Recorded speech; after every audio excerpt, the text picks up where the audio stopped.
Sir आगे की रणनीति क्या है किसान आंदोलन में? रणनीति में क्या दिक्कत होगी? रोजगार को रणनीति बदली जाए। यहाँ कोई चुनाव है कि अगली बार इसका घोषणा पत्र होगा, ये चलता रहेगा प्रोग्राम। भाई रणनीति है कि छप्पर छोटे हैं उनको हाइट ऊंची करेंगे, अगले बरसात आएंगी उस पर टीन से डाल देंगे, ये है प्रोग्राम। यूपी में पंचायत चुनाव चल रहे हैं। हाँ सर 2 मई की डेट दे रहे हैं किसान की, 2 मई के बाद बड़ा करेंगे हम कुछ। 2 मई के बाद में तो कुछ नहीं, अभी तो कोई प्रोग्राम नहीं। बड़ा क्या करेंगे, तो चल ही रहा। सर यूपी में 2 मई का ये कह रहे होंगे कि सरकार आ जाएगी दिल्ली में, सरकार बाहर जा रही। 2 मई तक दिल्ली में आ जाएगी सरकार। सर यदि बीजेपी जीतती है असम में और बंगाल में तो क्या असर पड़ेगा आंदोलन पर? आंदोलन पे कुछ असर नहीं पड़ा। आंदोलन पे क्या असर पड़ेगा? आंदोलन पे हमारा ये है कि जो हमारी डिमांड है उसको पूरा करो। वे अब कर दो, 6 महीने में कर दो, 2 साल में कर दो। सर जिस तरह से आंदोलन चल रहा है तो एमएसपी मिल रही है क्या किसानों को गेहूं पर? ना, नहीं मिल रही। सर यूपी में जिला पंचायत किसान यूनियन किसका समर्थन कर रहे हैं? किसका भी नहीं करते। कुछ किसान यूनियन के लड़ रहे हो तो व्यक्तिगत चुनाव होता है वो। जो कैंडिडेट नहीं कोई समर्थन नहीं। जो कैंडिडेट ठीक काम करता है लोग उसको वोट दे देते हैं। वो एक व्यक्तिगत चुनाव है। जो उनका ठीक काम करता है उसको वोट दे देते हैं। समर्थक तो होते हैं। अरे समर्थन क्या, बीजेपी का थोड़ा हम करेंगे समर्थन? और किसका करोगे? अरे किसका करते? जो दूसरा होगा इससे अलग उसको समर्थन कर देंगे। सरकार एमएसपी पे बात क्यों नहीं कर रही है? और सरकार तो करती नहीं, क्योंकि उसको लूट का माल चाहिए। तो चोर बात करा करे, उसकी जिसको लूटना होता है वो बात करता है क्या? लेकिन उनको तो फसलें लूटनी है। सर कानून अभी होल्ड पर है, लेकिन बाहर अभी भी व्यापारी गल्ला खरीद रहे हैं। हाँ खरीद रहे, तो लूट रहे, खरीद कहाँ रहे, लूट रहे किसानों की फसलों को। नहीं तो जब कानून होल्ड पर है तो अभी तो ऐसा है नहीं प्रावधान कोई बात। तो आप बताओ ना उनको जाकर, उनको क्यों खरीदे? सरकार से भी तो बात कर लो, एक आदमी दिखा भी तो। नहीं, हम तो दिखाए रहे हैं। आप जब दिखाओगे जब भी होगा, नहीं तो अगला टारगेट तो प्रेस है। हाँ। सर जिस तरह से गर्मी बढ़ रही है तो कुछ बिजली कहाँ बढ़ रही गर्मी? बिजली की व्यवस्था हुई सर, कनेक्शन वगैरह कुछ ऐसा? कहाँ बढ़ रही गर्मी? किसने कहा गर्मी बढ़ रही? सर अभी नहीं बढ़ेगी आगे। हाँ गर्मी नहीं बढ़ेगी तो गेहूं की खेती कैसे होगी? बहुजन समाज को एक जगह एकत्रित करके आप क्या संदेश देना चाहते हैं? संदेश देना चाहते हैं कि सब एक है। हाँ सब एक तो है। भाई गांव में रहने वाले सारे तो दलित है। जिस तरह से त्योहार मतलब लगातार यहाँ पे भी मनाएंगे सब जगह, जो भी त्योहार आएगा वही मनाएगा। सर कोरोना की फिर से सुगबुगाहट शुरू हो गई। नहीं 3 तारीख के बाद में आएगा कोरोना तो दिल्ली में, अभी नहीं आ रहा। जैसे ही सरकार आएगी तो सरकार के साथ ही कोरोना आएगा। सर सरकार टीका उत्सव मना रही है लेकिन कोरोना के टीके तो खत्म हो गए हैं ना। योगी सरकार खासकर। अच्छा खत्म हो गए। टीका भी उत्सव मना रहे, मतलब बीमारी का भी उत्सव मनाया जा रहा। ठीक है, बीमारी का उत्सव मना रहे। ये तो कहते हैं ना, यही तो अवसर ढूंढिए। हाँ यही तो वो है, यही तो सरकार है। दिल्ली में ये जो बीमारी काटा जा रहा है कोरोना है जी, कोरोना का चालान काटा जा रहा है 2000 रुपए का दिल्ली में। हाँ काटा जा रहा है। तो बहुत लड़के से लगे हुए खाकी वर्दी पे रहे है, कोई प्राइवेट जाते ही पकड़ रहे, 2000 का चालान काटे। तो वो तो आम आदमी पार्टी की तरफ से काटा जा रहा है। कहीं ना कहीं ऐसा है कि सारी पार्टियां एक जैसी हैं जनता की, मतलब जिसकी भी तरफ से काटा जा रहा है गलत है। सर आपने भी कहा कि किसानों को नहीं आम आदमी के नहीं है वो। आपने भी कहा कि किसानों को टीके लगने चाहिए, क्या कुछ उस पर काम आगे बढ़ा? लगान लग रहे टीके, तो लगवान लग रहे। पर किसान तो कहते हैं कोरोना है ही नहीं कहीं। चलो किसान क्या को टेक्निकल वो है, जिसको लगवाना लगवान लग रहे, लग जाएंगे और 5-7 दिन में शुरू। केंद्र खुला है टीके का? अभी तो नहीं खुला। कार में अकेला जाऊंगा या पत्नी के साथ जाऊंगा तो चालान कटेगा, और रैली में जाऊंगा तो वो तो बंगाल की बात है, यहाँ की बात करो ना, बॉर्डर की। क्या बॉर्डर की बात करें? देश का गृह मंत्री, देश का प्रधानमंत्री, सारे मंत्री बिना मास्क के रैलियों को संबोधित करते हैं, रोड शो में चलते हैं, और आम जनता को तो वो बंगाल मास्क के नाम पर लाठी डंडों से पीटा जाता है। वो बंगाल में कर रहे हैं, आप दिल्ली की कि जनता। बंगाल अमेरिका में है, वो उसमें वहाँ भारत का संविधान लागू नहीं है। मैं यही तो कह रहा हूँ कि भारत के संविधान की इसलिए तो धज्जियाँ उड़ाई जा रही हैं। जो जलियांवाले बाग में हमारे भारत के लोगों ने शहीदी दी थी, क्योंकि उनकी हत्या की गई थी जनरल डायर द्वारा, तो आज उनकी शहादत को मैं प्रणाम करता हूँ। और दूसरा, खालसा पंथ की आज स्थापना है, तो खालसा पंथ की स्थापना पे मैं उनको बहुत बहुत बधाई देता हूँ, शुभकामनाएं देता हूँ। और आज है बैसाखी। बैसाखी के मैं समस्त देशवासियों को लख लख बधाइयाँ देता हूँ।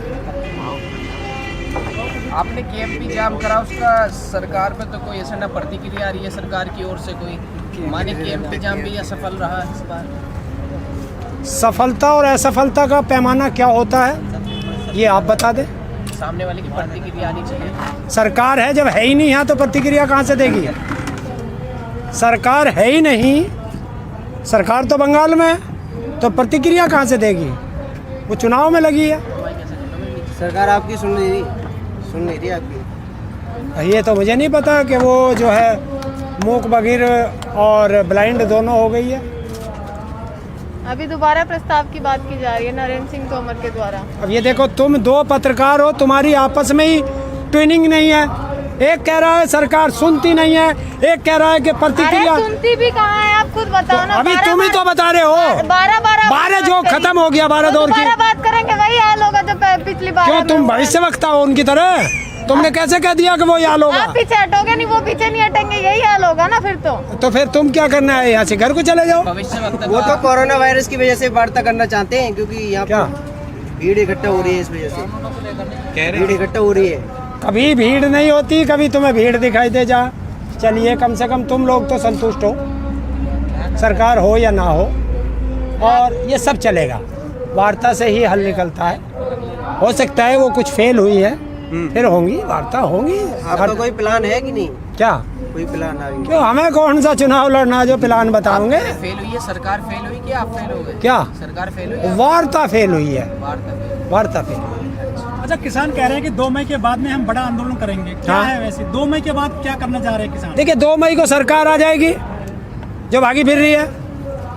2 मई तक किसानों के भी काम निमट जाएंगे, और उसके बाद कहा ना, तुम लोग 2 मई पे बहुत जोर देते हो भाई। उन्होंने कहा ना पहले या दूसरे वीक में संसद मार्च करेंगे, तो वो बड़ा काम तो है ही।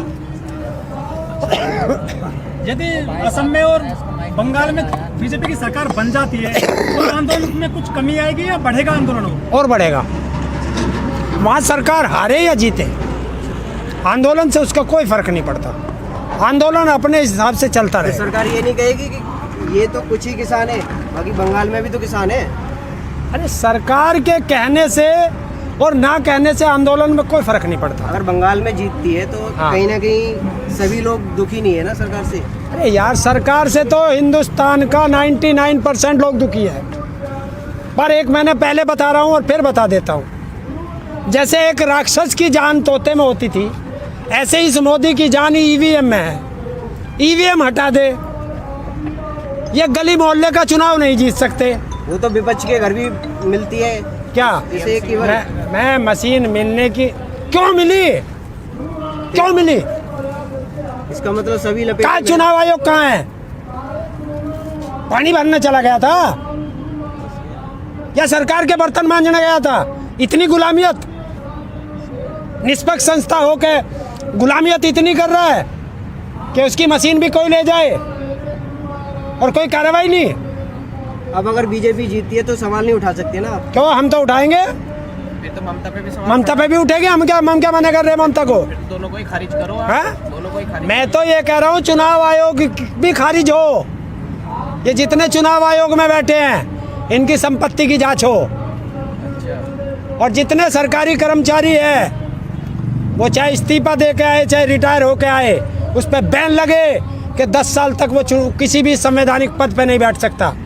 सारी सिस्टम करेगा कौन? हैं? करेगा कौन? करेगा, देश में होगा। सारे सिस्टम को ही लपेट लिया। अरे सिस्टम कल ही देख लेना। तो आज संविधान की धज्जियां उड़ा रहे हैं, और कल संविधान निर्माता जो है अम्बेडकर जी, कल उसके ढोंग मनाएंगे कि सारे उसकी पूजा करेंगे। कल परसों फिर उसी के संविधान की धज्जियां उड़ाएंगे ये लोग सरकार में बैठे हुए। तो कहाँ है संविधान? सुप्रीम कोर्ट भी कहता है कि इस तरह सड़कों का जाम करना जो है गलत है। तो देश की जनता पूछती है कि रिटायरमेंट होने के 2 महीने बाद संसद जाना भी गलत है। हाँ, कैसे उसे जो है थूकता भारत को रात में जमानत दे दी, ये भी पूछता है। क्या यार, जी, किसान आंदोलन चल रहा है 5 महीने से, तो जो फसल आई है गेहूं की, जो कि क्या उसमें कुछ एमएसपी वगैरह मिल रही है किसानों को? देखिए, अगर एमएसपी मिलती तो यहाँ क्यों लौटते? वही तो मांग रहे हैं सरकार से कि उस पर गारंटी कर दीजिए, और जिस दिन गारंटी कर देगी उस दिन किसान की थोड़ी सी हालत सुधरेगी। लेकिन मोदी जी तो कहते हैं कि एमएसपी थी, है और रहेगी, लेकिन मिल तो रही नहीं कहीं भी। एमएसपी, मोदी जी तो ये भी कहते थे रेल सरकारी है, थी और रहेगी। कहाँ गई सरकारी रेल? गई प्राइवेट में। मोदी जी तो ये भी कहते थे देश नहीं बिकने दूंगा, और अब कहते हैं देश नहीं बिकने दूंगा, एक एक करके सारा बेच के स्वयं जाऊंगा और दाढ़ी बढ़ा के आसाराम का छोटा भाई बनूंगा। दाढ़ी बंगाल चुनाव के लिए पढ़ाई थी क्या? ये तो तुम्हें पता होगा, तुम ज्यादा हो उसके। आप रविन्द्रनाथ टैगोर के पाकिस्तान डरता है उनकी दाढ़ी से। हैं? पाकिस्तान डरता है। तो फिर वहीं भेज दो भाई, उसे बॉर्डर पे बैठा दो। इसे ये नहीं पता कि पाकिस्तान में सारे दाढ़ी वाले ही हैं। पता है इसे? कोरोना के चलते क्या करना चाहेंगे? सोशल डिस्टेंसिंग का पालन करेंगे या